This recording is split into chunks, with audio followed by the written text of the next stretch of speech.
ఆ? ఏం చేస్తున్నావే? పండగ షాపింగ్ అయిపోయిందా? నాదెక్కడ అవుతుందమ్మా?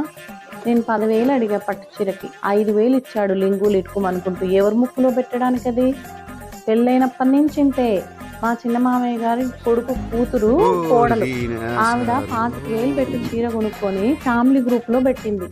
నాకు ఎంత ఇన్సల్ట్గా ఉంటుంది. 5,000 పెట్టి పట్టు చీర కొనుక్కో, ఏమన్నా వస్తుందా? పట్టు చీర వస్తుందా? సిల్క్ చీర కూడా రాదు. పెళ్ళైనప్పటి నుంచి ఇంతే. ఇంతో పడలేకపోతున్నానమ్మా.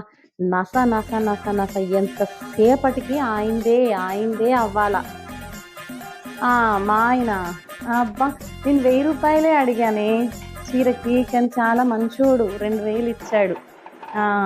అసలు నేను వద్దంటే ఊరుకోడుగా. ఎప్పుడూ బట్టలు, ఆ బట్టలు కొనుక్కోవే, ఈ బట్టలు కొనుక్కోవే అంటూనే ఉంటారు. పాపం నేనంటే ఎంత ప్రేమో అసలు ఈయనకి.